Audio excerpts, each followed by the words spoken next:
Brandon Kintzler came in, and the Brewers a narrow 2-0 victory in yesterday's game. And for Brandon Kintzler, boy, he's taken on a whole new role for this ball club out of the bullpen.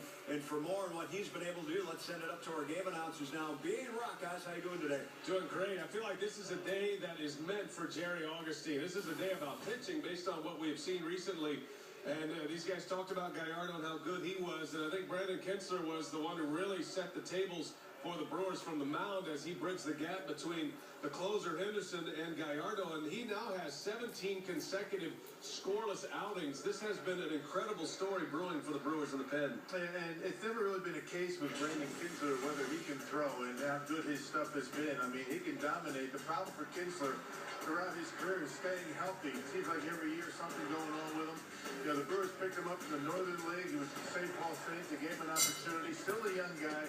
And boy, is he dominating right now. I mean, he started the season, he got off to a rough start, ERA around 6.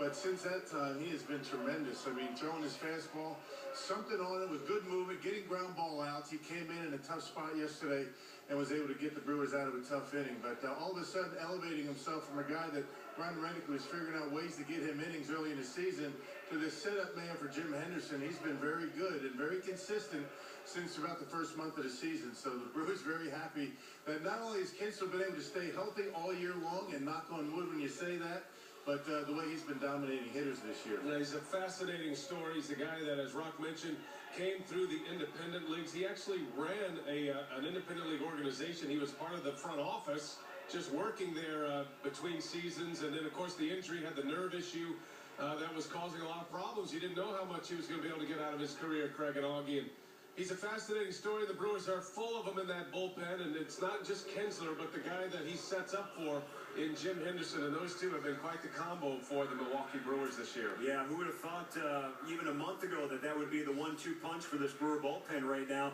But the thing about Kintzler, too, is there was a stretch during the season where he felt like he wasn't being used that much, and he wanted more opportunities. But here's a guy that you know, careful what you wish for, but all goes good so far. Well, a model of consistency. You know, you look at relief pitchers, and what is a key to relief pitchers? You look at Brandon Kintzler and what he's done since he's gotten into this role. He is guy.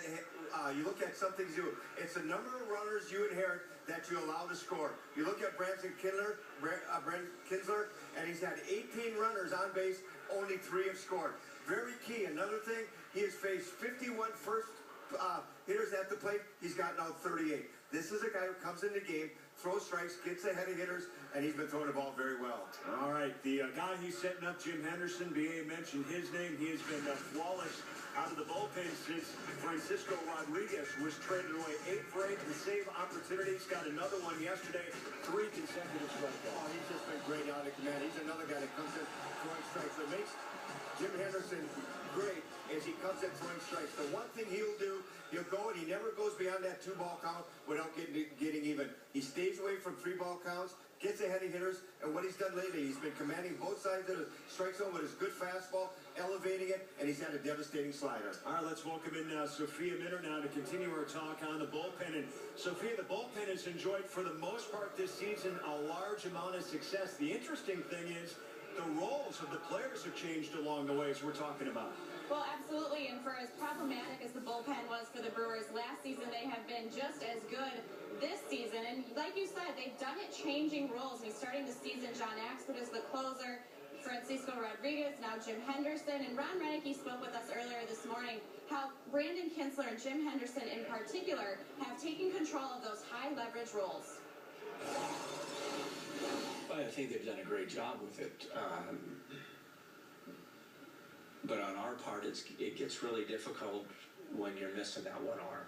To have 3 guys down there, like when Axe is throwing well and Axe is in that mix, would be in the mix, say, with Kintzler, Axe, Henderson, now you're really comfortable with what you do.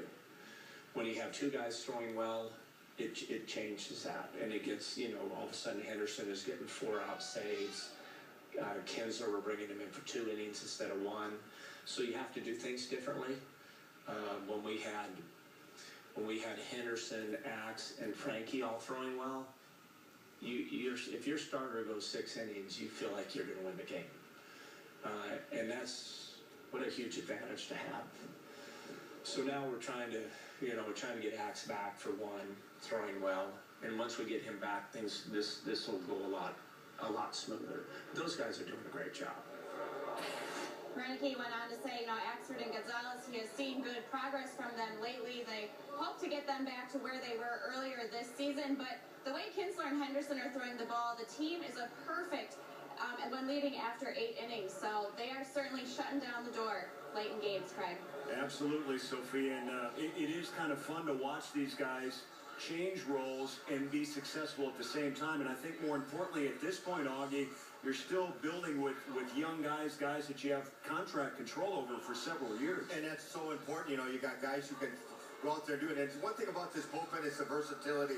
I think Ron was mentioning he'd like to have the 3 or 4 guys, and when you have that versatility makes you strong, and that's what they want to do by getting Ackford and Gonzalez back in the groove with along with Kintzler and Henderson. But the one thing you look at this ball club this year in this bullpen and getting better, you look after seven, they're 41 and 5, and after 8, 45 and 0, they're perfect. That shows you that they're solid, they're strong at the end of the game, and that's exactly the way you want to be. All right, our talk on pitching continues. It's just been one of those series. It's been great pitching matchup after great pitching matchup. We'll talk about the starters when we come back.